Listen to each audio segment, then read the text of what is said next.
Hey guys, tonight we slip into the dim, smoky streets of mid-19th century America, where you'd better keep a hand on your pockets and your wits about you.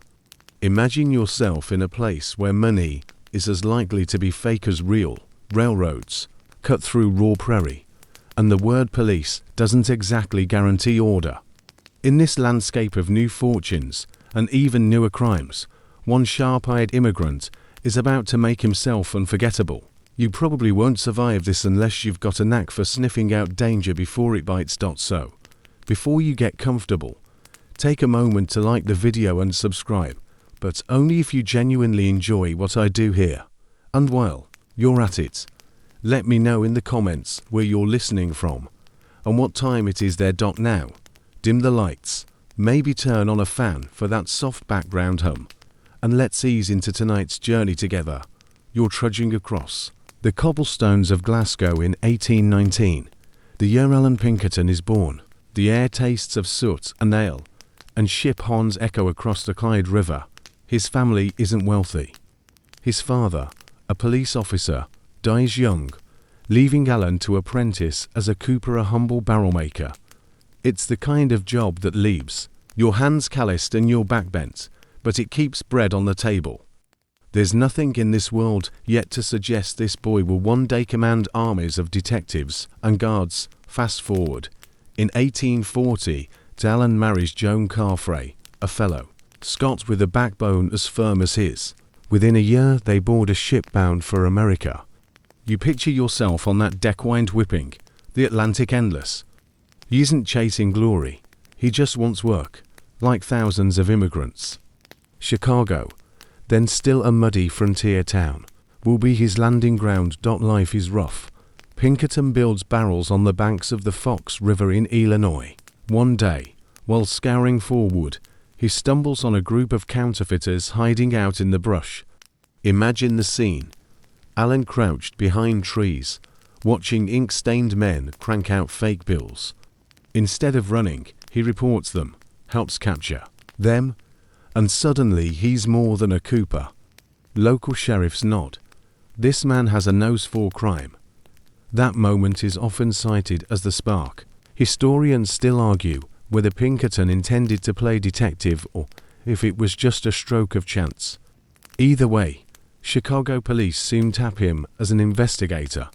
You can almost feel the smirk on his face, one day making barrels, the next hunting swindlers. Quirky fact, Pinkerton was so obsessed with honesty, he refused to drink alcohol, which in frontier Chicago basically made him an alien.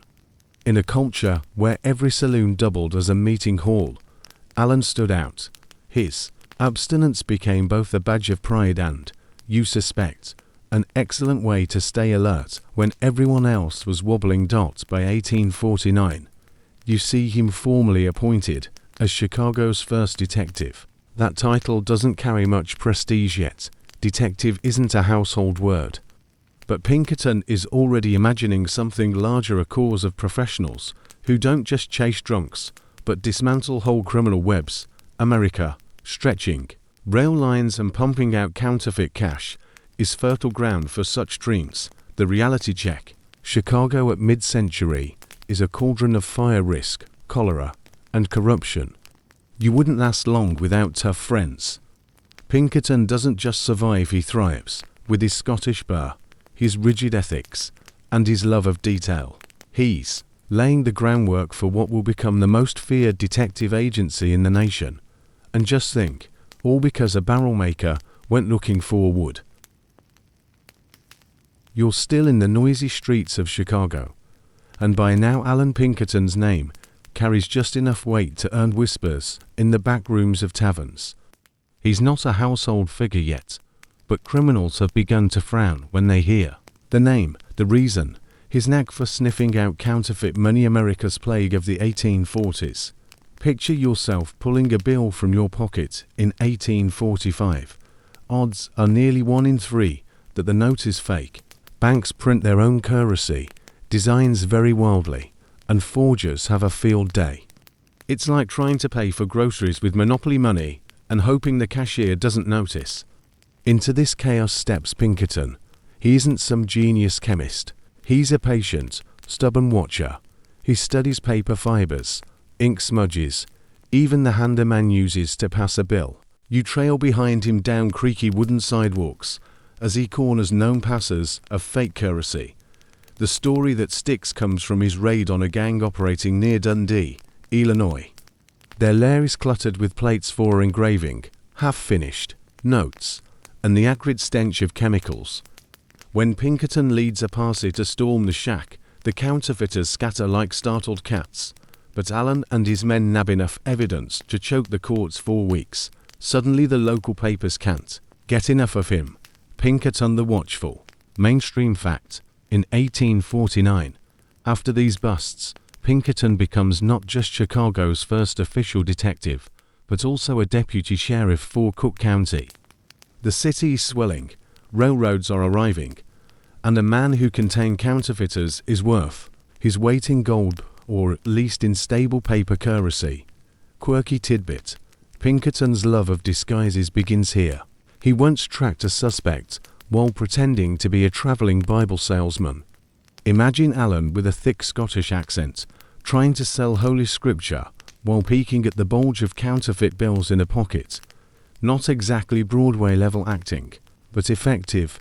Historians still argue whether Pinkerton exaggerated his early victories. His memoirs, published years later, read like dime novels. Did he really single-handedly break up gangs? Or was he polishing his legend the way a politician polishes speeches? What's undeniable is that he convinces Chicago elites that one immigrant detective can outwit sprawling networks of crime. Meanwhile, Joan, his wife, keeps their household steady. You can almost hear her sigh as Allan comes home late, pockets reeking of smoke, eyes darting with that restless spark. She wants stability, but she knows she married a man who can't resist prowling after shadows. It's not just about catching crooks. Pinkerton sees crime as a disease infecting the nation's bloodstream.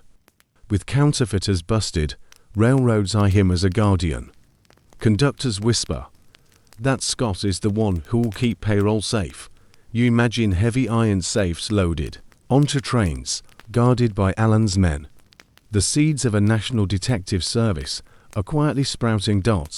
And in the back of your mind you realize, this is only chapter 2, and already he's reshaping America's idea of security. The Cooper's mallet has been traded for a detective's magnifying glass, and Pinkerton's eyes are now fixed firmly on bigger prey. You're following Allan Pinkerton now as he takes a decisive step, no longer just a city detective, no longer simply the man who catches counterfeiters, but the founder of something entirely new. Imagine him in 1850, seated at a rough wooden desk in Chicago, pen scratching across parchment as he drafts the charter of what will become the Pinkerton National Detective Agency. The agency begins humbly, a few loyal associates, a cramped office, and the bold slogan that would define them: "We never sleep." You can see the logo in your mind's eye, a single unblinking eye staring out from broadsides. That's where the phrase private eye enters the language. You may chuckle at the thought of your modern detective dramas owing their slang to a Scottish barrel maker's advertising campaign. Mainstream fact: the Pinkerton Agency is America's first national detective bureau, operating across state lines at a time when local police rarely cooperated. No FBI, no Secret Service, just Pinkerton filling the void. If a bank is robbed in Indiana and the crook flees to Missouri, Allan's men are the ones who follow him across the borders. Quirky tidbit: Pinkerton insists his agents maintain immaculate records, filling endless ledgers with suspects' descriptions, handwriting samples, even doodles of their faces. One surviving notebook contains crude little sketches that look like the awkward love child of mugshots and comic strips. Historians still argue whether these doodles represent the first real criminal database or simply a hobby of bored agents stuck on stack-out duty. The office itself hums with energy. Picture gas lamps glowing late into the night as men and women pore over maps and telegrams. Yes, women. Kate Warne, hired in 1856, becomes the first female private detective in America. You can almost hear the scandalized whispers of Chicago society. A woman tailing criminals. Yet Warren proves indispensable, slipping into circles where men cannot tread. She become Allan's most trusted operative, and in time, his partner. In legendary missions, the agency's bread and butter, protecting railroad shipments. Trains carry money, gold, payrolls, and with every mile of track laid westward, outlaws circle like vultures. Pinkerton's men ride shotgun, literally, rifles, resting across knees as prairie winds whip through the cars. To a railroad executive, this is worth every dollar, no more sweating over whether employees will be paid on time. And you, standing off to the side, can sense Allan's pride. He isn't just catching crooks anymore. He's building an institution, one that promises order in a land that often feels like the Wild West, even inside city limits. He demands loyalty, discipline, and the strictest honesty. An agent caught lying or drinking on the job. Out the door, there's irony here, though. Pinkerton despises centralized power. He fled political unrest in Scotland, yet here he is, creating a private empire of men, sworn to his command. Historians still argue whether Allan knew he was building something larger than himself, or at least he thought it would die with him. Either way, the one-eyed logo begins appearing across America, printed on envelopes, advertisements, even matchboxes. To some, it is a symbol of safety. To others, a chilling reminder that someone is always watching, and for you, drifting deeper into this narrative, that unblinking eyes fixed right on you. You lean back into the wooden chair of the Pinkerton office, gaslight flickering, as Allan Pinkerton briefs his agents. There's no CSI lab, no fingerprint dust, no convenient DNA testing. What they have are their wits, a few disguises, and the sharp discipline of observation, codebooks and shadow signals.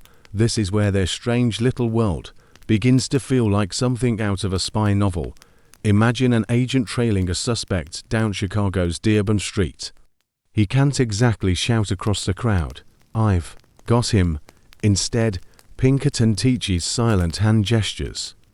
A tug at the brim of a hat means he's turned left. A flick of a cigar, keep your distance. At night, operatives scratch chalk marks on lamppost arrows and dots that look like random scrawls to the public, but map out a suspect's movements to anyone in the know. Mainstream fact, Pinkerton pioneers systematic surveillance techniques. He insists his detectives operate in teams, each observing from a different angle, so suspects never realize they're hemmed in. It's an early form of coordinated shadowing. Decades before modern police adopt similar tactics. Quirky tidbit: Allan has a thing for wigs. You picture him pulling open a trunk stuffed with false whiskers, bonnets, spectacles, even clergy robes. Kate Warren excels in this art, disguised as a Southern belle. She once infiltrates a social circle of secessionists, sipping tea while eavesdropping on loose tongues. One report describes her adopting a lilting drawl so convincing that men spilled secrets between spoonfuls of sugar. Historians still argue whether Pinkerton truly invented some of these codes or simply borrowed from theater, Freemasons, and European detective law, but he's the one who systematizes them in America. He turns improvisation into training manuals, writing down procedures, so that any greenhorn operative can slip into the field with confidence. You find yourself amused at the image, Allan standing in front of recruits, holding up a chalkboard, saying, "If you draw 1 dot, it means stop. 2 dots. He's on the move. 3 dots. Well, then you're probably in the wrong alley." It's spycraft at its most homespun, yet effective. The agency also develops secret codebooks for telegrams. Remember, the telegraph is the internet of the 1850s, fast, revolutionary, and dangerously insecure. Anyone at a telegraph office can peek. So Pinkerton invents ciphers. The eagle flies east might mean meet at the depot at dawn. You grin, imagining a poor telegraph clerk scratching his head at all these poetic, meaningless lines. These quirky habits give the Pinkertons an aura of mystery. To the average citizen, they're half detectives, half magicians, to criminals. They're terrifying men and women who appear where you least expect, who somehow know your route, your habits, your aliases. No wonder outlaws start whispering that the eye never sleeps, and you, trudging through the dim alleys of Chicago alongside them, begin to feel it too, that prickle of being watched, guided by unseen signals in chalk and smoke. If you ever wondered what it's like to live in a time before surveillance cameras, this is your answer. Human shadows, trained to be invisible, making sure you never stray far without someone marking your step. You're aboard a rattling train in early 1861, soot filling your nostrils, lamp swaying in the motion. Allan Pinkerton paces the corridor, stiff-backed, his brow furrowed. This isn't about counterfeit bills or petty thieves anymore. This is about a president-elect, Abraham Lincoln, lanky and awkward, is en route from Springfield, Illinois to Washington, D.C., for his inauguration. But there's a rumor aplot that he'll never make it alive. The whispers begin in Baltimore. Southern sympathizers, furious at Lincoln's anti-slavery stance, allegedly plan to ambush him as he transfers trains. You imagine it, crowded station, angry men with knives hidden in coats, and a future president to expose to survive. It sounds like a movie script, but this is history's very real stage. Mainstream fact: Pinkerton agents, including the remarkable Kate Warren, infiltrate Baltimore secessionist circles and confirm talk of an assassination attempt. Their reports suggest a mob will strike Lincoln during the brief layover. Quirky tidbit: to pull off the rescue, Kate disguises herself as a flirtatious Southern lady and spends evenings sipping brandy with secessionists who brag far too much after a few drinks. One supposedly sketched out the plot for her on the back of a tavern bill. Historians still argue whether the plot was as deadly as Pinkerton claimed. Some believe Allan exaggerated to heighten his reputation, while others insist the danger was immediate and real. Pinkerton decides there's only one option: smuggle Lincoln through Baltimore in disguise. You picture it: Lincoln, 6'4", cramming into a cloak and soft felt cap, whiskers unshaven, pretending to be a sickly traveler. Hardly James Bond material, yet the plan works. The train sneaks into the city at night, and Lincoln slips, unseen to his next connection. You hear the sarcasm in whispers afterward. The president-elect arrived in Washington dressed like an old woman. Cartoonists mock him as cowardly, sneaking in under blankets. But you also know this: he lived, and in a few short weeks, he would be sworn in, and the nation would tear itself apart in civil war. The moment cements Pinkerton's legend. He's no longer just a detective of outlaws, he's the man who saved Abraham Lincoln. The eye never sleeps, and apparently, it never lets a president die on its watch. You lean back in that train car, the smell of iron rails still clinging to you, realizing that the stakes have shifted forever. From here on, Pinkerton isn't just chasing counterfeiters or guarding railroads. He's stepping onto the national stage, where the fate of the country itself hangs in the balance. You step into the smoke of the Civil War, musket fire echoing in the distance, and find Allan Pinkerton in a brand new role. Not just detective, not just presidential protector, but spy master. It's 1861, and the Union Army under General George McClellan needs intelligence. Who better than the man whose agents already specialize in surveillance, code, and disguise? Pinkerton seizes the chance, and suddenly his detectives aren't chasing counterfeiters, they're slipping behind Confederate lines. You trail after them through the muddy camps. A Pinkerton man, disguised as a traveling peddler, hawks buttons and ribbons to Southern soldiers, all the while counting regiments. Another, posing as a tobacco beer, scribbles down notes about cannon positions. Kate Warren once again proves herself indispensable, masquerading as a Southern belle and gathering gossip at dinner tables thick with bourbon and bravado. Mainstream fact: Pinkerton's Secret Service division becomes the Union Army's primary intelligence arm. The early years of the war, McClellan trusts them more than any other scouts, leaning heavily on their reports to decide where to move tens of thousands of men. Quirky tidbit: Pinkerton insists his spies use invisible ink made from simple milk. You write a message, it dries invisible, and when the recipient warms the paper over a candle flame, the letters reappear in brown scorch. Very high-tech for the 1860s. Imagine the poor courier carrying what looks like a blank grocery list, sweating bullets if searched. You see Pinkerton himself striding into McClellan's tent, reports in hand. The general pores over maps, while Allan delivers his gravely detailed counts of Confederate forces. He's meticulous, almost obsessive, tallying every regiment, every gun, every wagon. The trouble: his numbers skew high. Sometimes very high. Historians still argue whether Pinkerton's inflated figures were due to Confederate deception, sloppy math, or deliberate caution. Whatever the cause, McClellan comes to believe the enemy is twice as strong as it really is.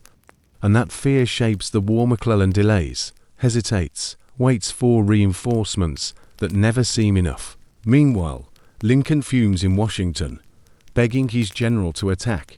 You sit in the tent, feeling the tension. Pinkerton is certain his data is solid. McClellan is certain the Confederates outnumber him. And the war drags on. Later critics will say Pinkerton hurt the Union cause more than he helped. Yet in the moment, to McClellan and his staff, those ledgers feel like gospel truth. There's a strange irony in all this. Pinkerton, the man who once prided himself on piercing disguises and exposing deception, may have fallen victim to the Confederacy's greatest illusion, that they were stronger than they were.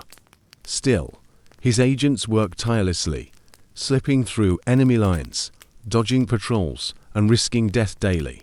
Some are caught and executed as spies, their names forgotten except in dusty agency records. And you, moving quietly with them through rebel towns, sense the thrill and terror of being a Pinkerton operative in wartime, always pretending, always watching, always one wrong glance away from the gallows.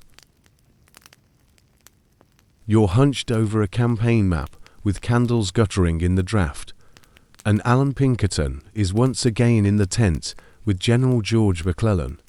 The reports are spread across the table, neat columns of figures. So many regiments here, so many cavalry squadrons there, endless totals of Confederate strength. You squint, and the numbers almost blur. They seem huge, overwhelming. To McClellan, they're terrifying. Here's the problem. Pinkerton's agents have counted shadows and echoes as if they were men. A campfire might mean a company, or it might just be 3 soldiers trying to keep warm. A passing rumor is logged alongside confirmed sightings. By the time the ledgers are compiled, Confederate armies appear nearly double their real size. Mainstream fact. McClellan routinely believed he was outnumbered 2-1, when in reality, he often had equal or even superior forces. This overestimation, drawn directly from Pinkerton's reports, is one of the reasons the Union Army stayed cautious through 1861 and 1862. Quirky tidbit: one Pinkerton operative swore he identified rebel regiments by counting biscuit rations. He overheard that 5 barrels of flour went to camp, then multiplied until he was sure an army of 20,000 must be nearby. You can almost hear the sarcastic voice in your head. Ah yes, the army of the muffins is upon us. Historians still argue whether Pinkerton deliberately inflated his reports to protect McClellan from blame, or whether he was genuinely duped by clever Confederate misdirection. Some say he was a cautious Scot who thought exaggerating numbers would keep Union troops safer. Others think he was simply out of his depth in military espionage. Meanwhile, Lincoln grows frustrated. He writes letters pleading with McClellan to use his army, yet the general hesitates. And Pinkerton, loyal to his client, continues handing over tallies that confirm McClellan's fears. The war grinds on, bloody but indecisive, for the Pinkerton agency, though. This era plants another seed. The idea that they are indispensable to national security. You can see Allan's pride as he files those reports, despite the criticisms that will come later. In his eyes, he's serving the Union cause with vigilance, structure, and honor, even as the numbers don't quite add up. You step outside the tent and breathe in the night air of a war that seems endless. Lanterns flicker across the fields. Pickets call out, and somewhere, invisible in the dark, Confederate scouts are doing their own arithmetic of fear. You realize the whole war isn't just fought with rifles and cannons, it's also fought with guesses, exaggerations, and the haunting weight of numbers on a page. And when those numbers come from Pinkerton's hand, even generals bend beneath them. The Civil War ends, but you're not given a moment's peace. America is stretching westward, railroads are snaking across the plains, and crime is galloping right alongside them. Outlaws prowl like wolves, and once again the Pinkertons are called in not as spies this time, but as hunters. You saddle a horse in your imagination and ride with them after the Reno Gang in the late 1860s. These brothers, Frank, John, Simeon, and William, have made themselves infamous for staging the very first peacetime train robbery in U.S. history. Picture the scene. Midnight on an Indiana track, lanterns swaying, masked men stopping a locomotive and hauling off sacks of cash. To the public, it feels like the Wild West has arrived in the Midwest. Mainstream fact, the Reno Gang's 1866 raid is often cited as the beginning of America's age of train robberies. The Pinkertons are hired to hunt them down after local sheriffs prove ineffective. Allan's men track the brothers relentlessly across state lines, finally cornering them, but not before angry vigilantes lynch several captured gang members out of sheer frustration. Quirky tidbit: Pinkerton agents begin using what we'd now call wanted posters, distributing engraved likenesses of the Reno brothers to towns across multiple states. Some historians credit this practice with inspiring the iconic wanted, dead or alive posters of the cowboy era, though in truth the Pinkerton versions were a bit less glamorous. Think smudgy sketches that make the outlaws look more like disgruntled shopkeepers than desperados. But the Renos are just the beginning. By the 1870s, the name Jesse James is spreading through newspapers like wildfire. You find yourself riding shotgun on a stagecoach as jittery guards whisper, "What if it's him? What if it's Jesse?" To the public, he's a folk hero, Confederate, veteran turned Robin Hood of Missouri. To Allan Pinkerton, he's nothing but a ruthless criminal who needs stopping. Pinkerton agents pursue Jesse and his gang with an obsession that borders on personal vendetta. Allan, by now aging but still fiery, dispatches his men into Missouri to sniff out their hideouts. The agents endure ambushes, gunfights, and sleepless nights on cold prairie ground. Newspapers begin to paint the Pinkertons as relentless shadows, men who never stop chasing. No matter how long the trail, historians still argue whether this cat and mouse with Jesse James turned the outlaw into even more of a celebrity. The more the Pinkertons chased, the more the public myth grew. Some say Allan's campaign unintentionally transformed Jesse into a legend, fueling the dime novel industry and cementing the romantic outlaw image. And here you are, crouched by the campfire with weary Pinkerton operatives, listening to the prairie wind whistle through the grass. Somewhere out there, Jesse James is polishing his revolver, just as determined not to be caught. You sense that the era of small-time counterfeiters is long gone. The agency now stalks giants, the names that echo through American folklore. But hunting legends is dangerous business, and soon, the Pinkertons will pay a bloody price for their relentless pursuit. You wake to the sound of shouting and the acrid smell of smoke. It's Missouri, the James Younger gang country, and the Pinkertons are about to discover that legends don't go quietly.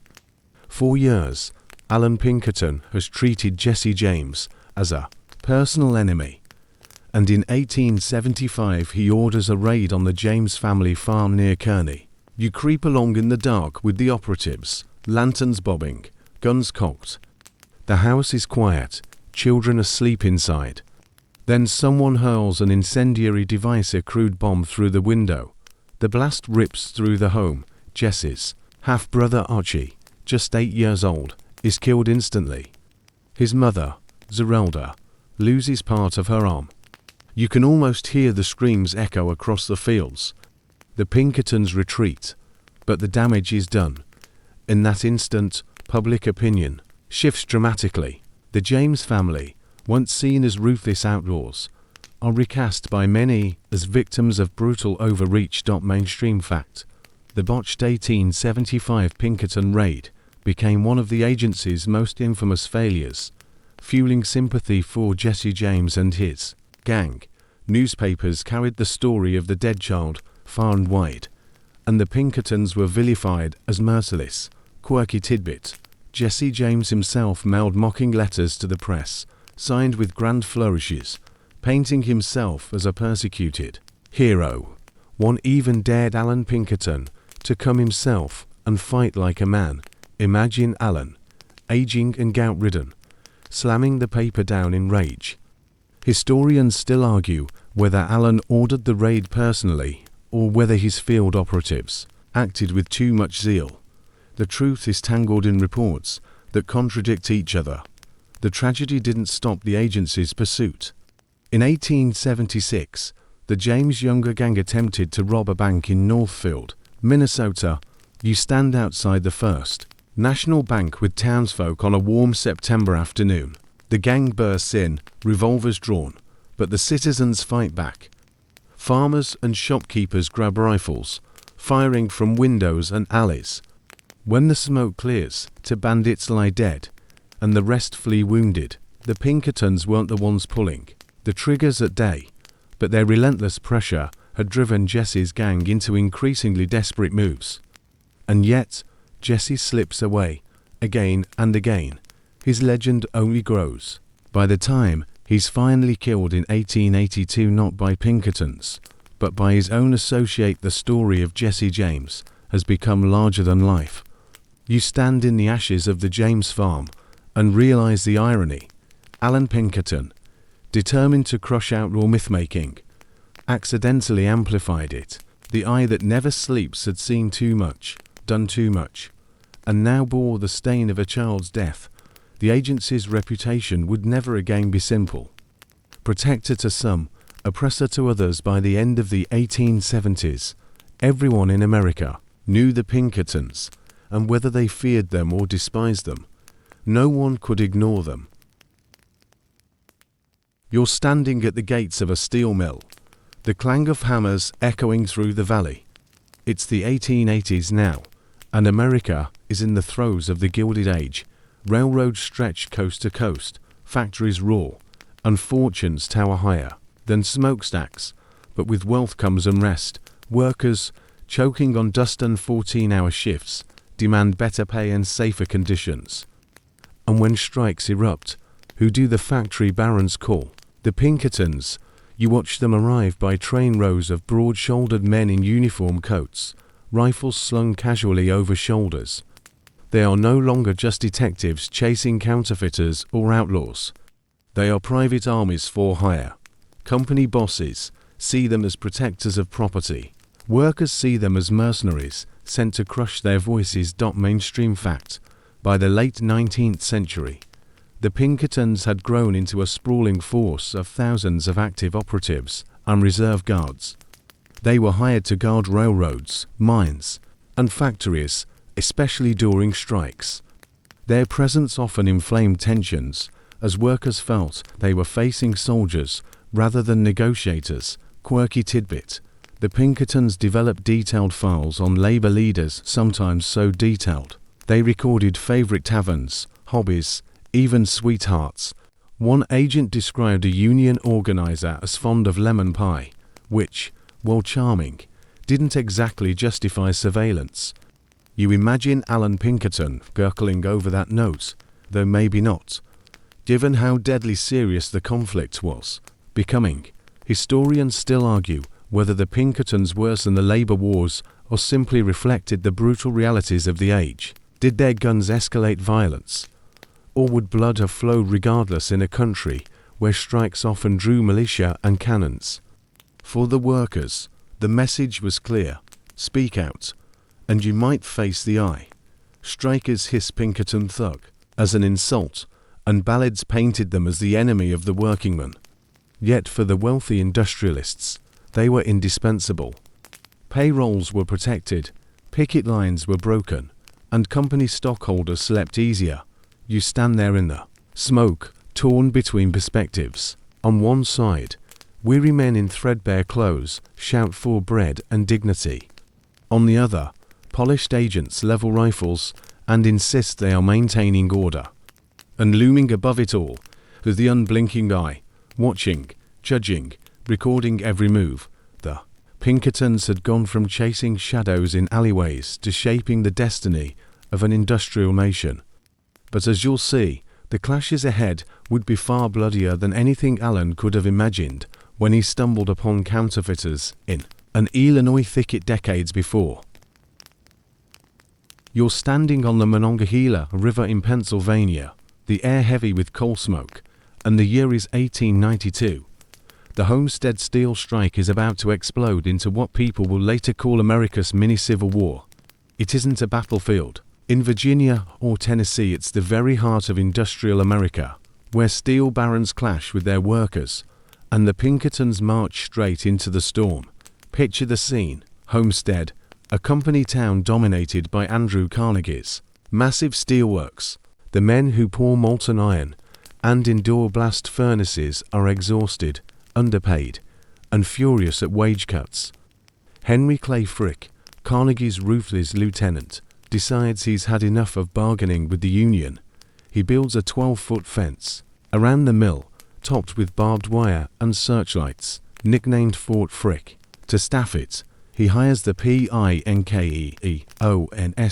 Mainstream fact: on July 6, 1892, nearly 300 Pinkerton agents floated up the Monongahela on barges under cover of night, rifles stacked, revolvers at their belts. Waiting for them were thousands of striking workers and townsfolk, armed with whatever they could muster: guns, clubs, even sticks of dynamite. Quirky tidbit: the strikers had a brass band on the riverbank that played as the Pinkertons' barges approached. Imagine it, music swelling as if to score the show down, like a grim parade. Some accounts say the band struck up Tarara Boom Day, a popular tune of the day, giving the surreal impression that a deadly battle was being introduced by carnival music. You're on the riverbank now as the barges draw close. Someone shouts, a shot rings out, though no one will ever agree who fired first. Chaos erupts. For 12 hours, the Pinkertons and workers trade fire. Smoke drifts across the water. Strikers lob dynamite. Pinkertons fire back blindly. By the end of the day, at least 7 workers and 3 agents are dead, and dozens lie wounded. Historians still argue who escalated the violence. Was it the Pinkertons, arriving with guns at the ready, or the strikers, determined to keep them out at any cost? What's certain is that when the barges finally surrendered, the beaten agents were marched through jeering crowds, pelted with rocks and spit. Some were beaten bloody before being shipped out of town. For the Pinkertons, Homestead was both a payday and a PR disaster. The public recoiled at the sight of armed private guards battling workers whose only crime was striking for fair wages. Editorial cartoons skewered them as corporate assassins. Songs and poems hailed the bravery of the workers who stood up to Frick's hired guns, and you, standing amid the din, can feel the strange duality. To industrialists, the Pinkertons were shields protecting property and profit. To workers, they were invaders, no better than foreign troops on American soil. The eye never slept, but now it stared coldly at its own countrymen. Homestead scarred the agency's reputation forever. No longer just detectives or trained guards, they were now cemented in memory as strike breakers, the iron fist of capitalism. And that reputation, fair or not, would follow them into every smoky union hall for decades to come. You slip into a dimly lit union hall sometime in the 1890s, the air thick with cigar smoke and whispered plans. Wooden chairs creak, a tin lamp flickers, and workers huddle together, plotting their next move against ruthless bosses. But look, closer among them sits a man who doesn't quite belong.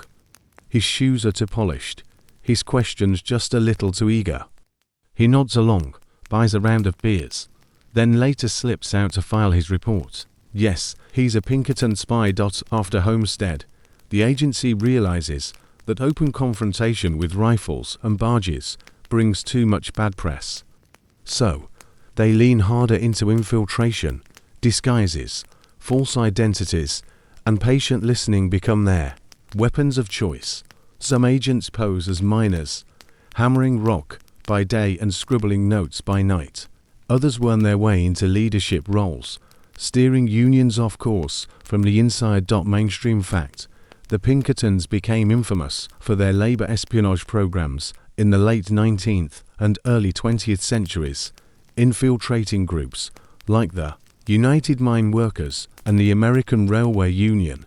They compiled massive dossiers on agitators, sometimes delivering entire membership lists to company executives. Quirky tidbit: one agent reported back that a union hall served the worst coffee in 3 states, proof that surveillance notes weren't always thrilling.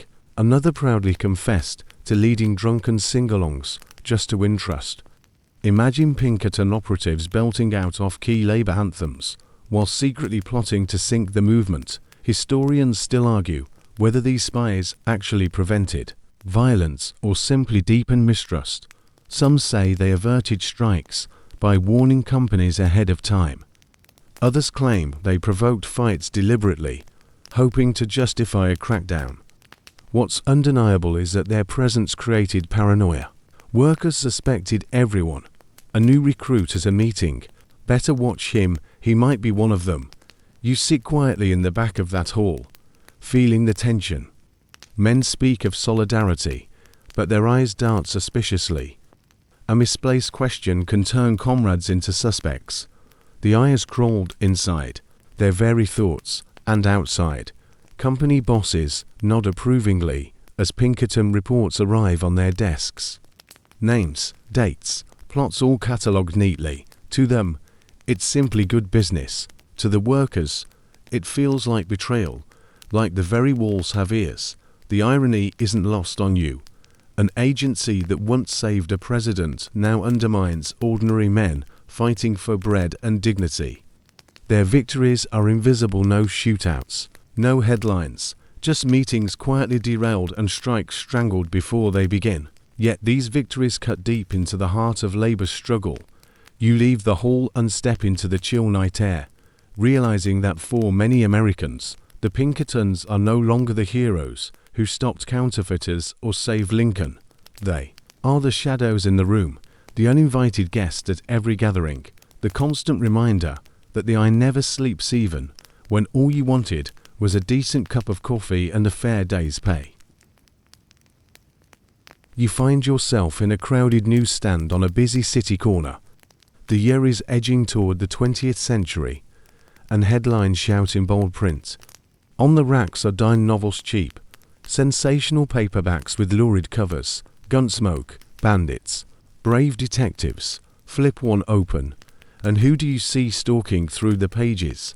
Pinkerton agents. The agency's reputation has gone national. They are no longer just a private firm in Chicago. They are a brand, equal parts admired and feared. Newspapers print stories of their exploits, sometimes factual, often exaggerated. Pinkerton men foil train robbery. Pinkerton agents infiltrate anarchists. For the ordinary reader, the name itself has become shorthand for tireless, unstoppable pursuit. Mainstream fact: Allan Pinkerton himself published memoirs and casebooks, often embellished, that helped create the myth of the detective as a tireless guardian of order.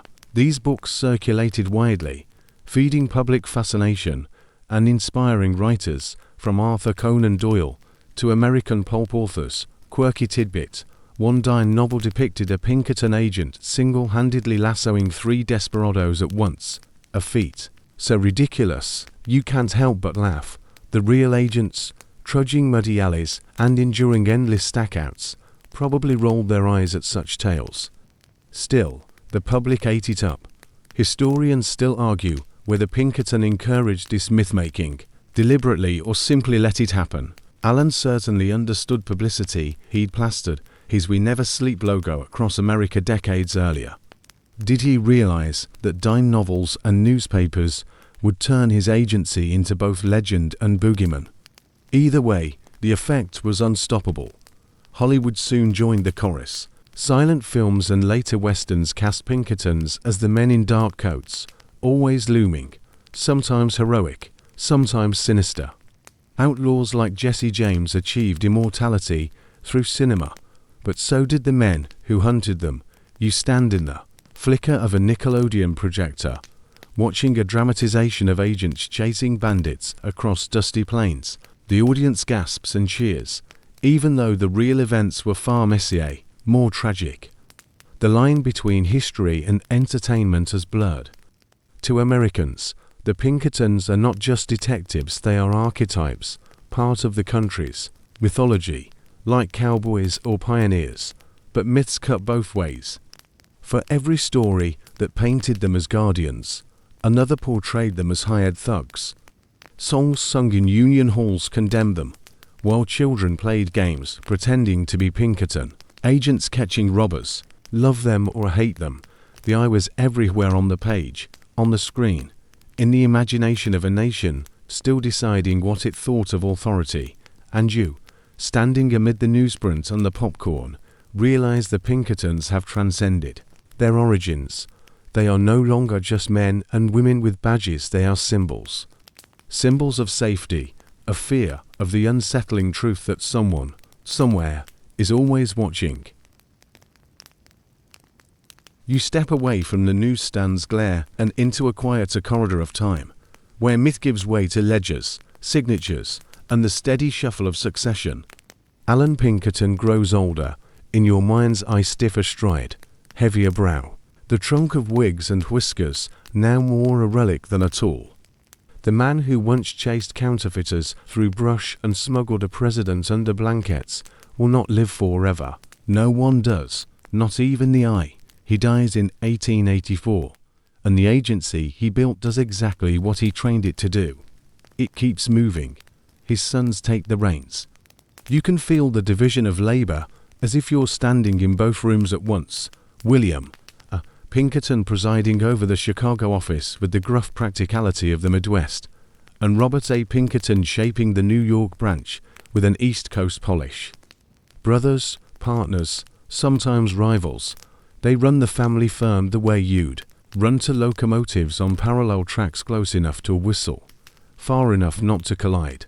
Files flow between them, strike reports, rail contracts, bank alarms, the occasional theatrical letter from an outlaw who still thinks he's the star. Mainstream fact. The federal government formally draws a line after the agency's war work and strike-breaking fame. The Anti-Pinkerton Act of 1893 bars the United States from employing any employee of the Pinkerton Detective Agency or similar agency. You watch Congress scribble that prohibition into law like a parent locking the cookie jar, an acknowledgement that the private eye had peered a bit too far into public business. The irony, of course, is that the state soon builds its own eyes. The Secret Service expands, and, in the new century, the Department of Justice creates its own investigative arm. The public sphere grows the tools it once rented. Inside the agency, the brothers inherit not just contracts, but controversies.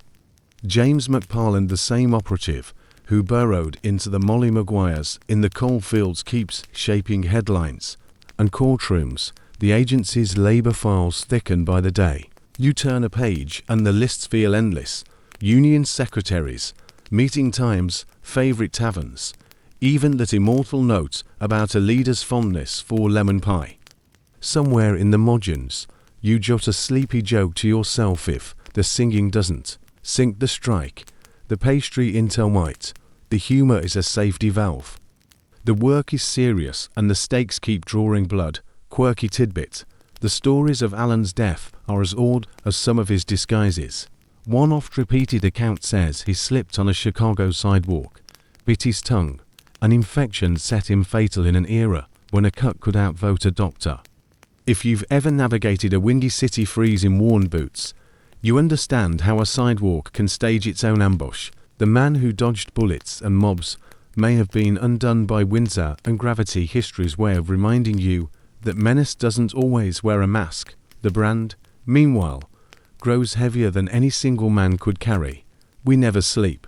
Rolls off printing presses, onto letterheads and matchbooks, across continents on rail contracts. William and Robert oversee a machine that can post agents to a mine in Colorado, a bank in St. Louis, a dock in San Francisco, or a boardroom in Boston. Your ears still ring with the brass band at Homestead, and that is the reputation that trails them into every negotiation. Guardians to owners, goads to workers. A Pinkerton badge on a coat pocket is now both comfort and warning, depending on who is looking. Historians still argue whether Allan's most trusted lieutenant, Kate Warren, was strictly a colleague or something more intimate.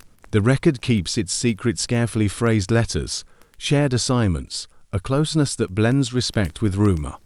You stand in the doorway of their Chicago office, in the mine's theater, and choose restraint. Whatever you decide, you can't deny that Kate's methods silk-voiced infiltration, strategic listening. Nerves of glass become part of the agency's DNA long that Allan is gone. By the first decades of the 20th century, you notice the house style harden. The brothers steer the firm through new panics and new laws, through rail consolidations and corporate trusts. The dime novels fade. The paperwork multiplies. The Pinkertons sell not only detectives and guards, but a kind of corporate certainty. Background checks before the term exists, security audits before risk management prints on glossy brochures. You catch yourself smiling at the memory of those chalk marks and milk ink notes. The codebooks are thicker now, the codes more legal than clandestine. The eye still watches, but it also fills out forms in triplicate. That doesn't mean the old ways die. An undercover man still drifts into a mill town with a lunch pail and a rehearsed backstory. A courier still snaps a telegram across 3 states, though the phrasing is less the eagle flies east and more shipment confirmed. Between the lines, the agency is becoming an institution that outgrows the boisterous personality of its founder. You feel the shift the way you feel a train exchange track, same motion, different destination. You also sense how scandal keeps pace. Strike duty remains a public relations bruise that never fully heals. Progressive journalists scrawl invectives. Union halls post warnings. Politicians invoke the name Pinkerton when they need a villain in a speech. Yet corporations keep signing contracts, insisting that payrolls must arrive, safes must stay shut, and sabotage must be deterred. The ICE clients were never poor, and that, too, is part of the legend. 3 light jokes won't soften that paradox, but you do note that if the agency ever sold coffee at Union halls, it might finally fix the other paradox we met there. Brew allegedly worse than 3 states of options. Time accelerates. William outlives Robert. Leadership passes to other hands. The family line loosens and the company line strengthens. The agency that once sprinted after Jesse James now rides the bureaucratic escalator into the global century. Mergers, rebrandings, overseas offices, corporate clients who prefer spreadsheets to shootouts. By the late 20th century, the Pinkerton name attaches to a broader security enterprise. Less trench coat and more boardroom. What used to be hired guards turns into loss prevention, executive protection, and crisis consulting. If Allan's trunk of disguises still exists, it's probably kept for museum tour and company anniversaries. The oddest transformation isn't cosmetic. It's conceptual. You realize the eye never sleeps because the eye is now a system. Procedures, databases, training modules, contracts that renew with boilerplate. where once an operative read biscuit rations to divine an army, an analyst now reads risk indices to price a retainer. It's still counting, just different flour. If the old numbers sometimes overestimated Confederate divisions, the new numbers sometimes overestimate confidence intervals. In both eras, caution sells. You end up back at the window, watching neon blink on a rainy street, and you hear a soft echo. Those early chalk marks, the telegraph ciphers, the fragile milk ink secrets that appeared when held to the flame. The present is brighter, louder, more digitized, but the room feels the same. Someone in a chair, eyes open, recording what others miss. Whether you see that as safety or surveillance, assurance or intrusion, depends on where you're standing. For a century and a half, the Pinkerton name has been the mirror where Americans argue with their own reflection about power, order, and who gets to hold the flashlight in the dark. You sit in the quiet after decades of noise strikes, gunfire, train whistles, courtrooms, all the echoes that built the Pinkerton name. By now, the agency is everywhere and nowhere. It has slipped out of dime novels and backrooms and into boardrooms, banks, and corporate towers. The name alone, Pinkerton, still has the power to raise eyebrows, whether in admiration or dread. Mainstream fact. Through the 20th century, the Pinkerton agency continued to expand, merging eventually with Swedish firm Securitas ARV in the late 1990s. What began as a single immigrant detective's office in Chicago became part of one of the world's largest security corporations, employing tens of thousands across the globe. Quirky tidbit: despite all the corporate rebranding, Pinkerton remains such a potent word in the American imagination that musicians, novelists, and even video game designers can't resist it. A certain rock band even named a whole album after them, though the songs were more about heartbreak than train robberies. You can't help but smirk. The eye never sleeps, but apparently, it sometimes cries to guitar riffs. Historians still argue what the Pinkertons really were. Were they guardians who filled a gap when America had no federal police? Or were they thugs, mercenaries who crushed labor movements and shielded robber barons? The truth, as always, is complicated.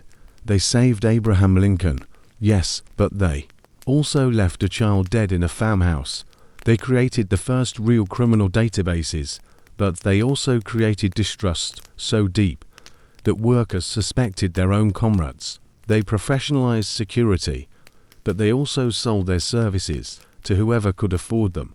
And you, standing here at the end of the long road, realize that the Pinkertons' legacy is less about the past than about the questions they leave hanging over the present. Who should hold the power to police society? What happens when private eyes grow larger than public ones? How do you balance safety against liberty? These are debates as alive today as they were in Allan Pinkerton's smoky Chicago office, where he first dreamed up a cause of men and women who would never sleep. The eye still watches, in one form or another. Whether you see it as protector or predator depends on which side of the fence or the picket line you imagine yourself standing. Now, let the noise fade. Imagine the clang of steel mills, the gunshots by the Monongahela, the rattling trains in the prairie night, all softening, as if someone slowly turns down the volume. The barges drift away, the picket lines dissolve into mist, and the one unblinking eye that has followed us through every chapter finally closes halfway. Growing drowsy, you breathe slower. The tension of strikes and outlaws, of secret codes and disguises, slips from your shoulders like a heavy coat.